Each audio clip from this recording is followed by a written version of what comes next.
مفتی صاحب یہ ارشاد فرما دیں کہ یہ اعراب کب لگائے گئے تھے اور اس کی ضرورت کیوں پیش آئی تھی؟ اب جو قرآن پاک پڑھ رہے ہیں رسم عثمانی میں لکھا ہوا ہے، خط عثمانی کہیں یا رسم عثمانی کہیں، پہلے جو عرب تھے نا ان کو اعراب سے مراد، اب آپ یہی پوچھ رہے ہیں نا کہ زبر زیر پیش کس، ہاں یہ بعد میں لگے ہوئے ہیں کہ یہ حجاج بن یوسف کے زمانے میں. اس کی وجہ یہ ہے کہ پہلے عرب جو ہے اعراب کے ساتھ عربی نہیں پڑھتے، ان کو سمجھ میں آ جاتی، حتیٰ کہ نقطے بھی نہیں ہوتے تھے ان کے، نقطے بھی نہیں ہوتے تھے، ہاں ان کو سمجھ آ جاتی تھی، وہ قیاس کے ذریعے سے قرینہ جو موجود ہے اس سے سمجھ جاتے کہ یہاں یعلمون ہے کہ تعلمون ہے. واہ، ان کا سینس اتنا مضبوط تھا.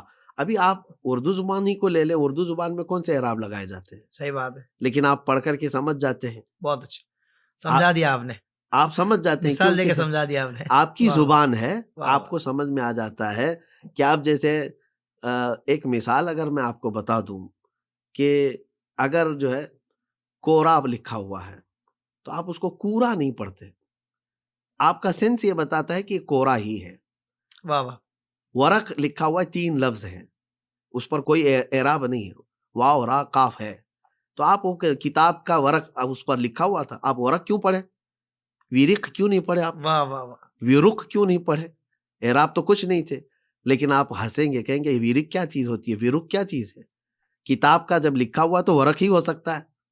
تو اتنا سینس آپ کی زبان کا آپ کے پاس ہے. تو عرب جو ہے وہ عربی میں اس سے زیادہ سینس رکھتے تھے، تو ان کو اعراب کی ضرورت نہیں تھی، حاجت نہیں تھی، اس لیے اعراب نہیں تھے اس کے اندر. صحیح. لیکن جب اعاجم یعنی اجمی حضرات اسلام میں داخل ہونے لگے، جن کی زبان عربی نہیں تھی، اب وہ فارس کے ہوں یا پھر دیگر علاقوں کے ہوں جن کی زبان عربی نہیں تھی، جب وہ داخل ہونے لگے تو پھر اب ان کو پڑھنے کے لیے دشواریاں آ سکتی.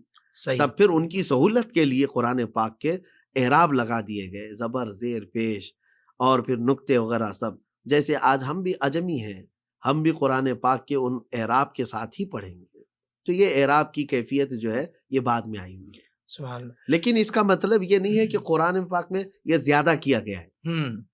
اگر کوئی یہ سمجھتا ہے کہ قرآن تو ایسا نازل ہوا تھا اور اب یہ اس شکل میں، اس کو اگر کوئی یہ سمجھتا ہے تو میں اس کو بیوقوف سمجھتا ہوں. یہ قرآن کے حسن کو بڑھایا گیا ہے. سبحان اللہ. اور ایک چیز جو ہڈن تھی، ہاں اس کو ظاہر کیا گیا ہے. زندگی کے تمام شعبوں میں دینی رہنمائی حاصل کرنے اور آخرت کو بہتر کرنے کے لیے ہمارے YouTube channel Islamic digital studio کو سبسکرائب کر لیں اور بیل آئیکن بھی پریس کر لیں.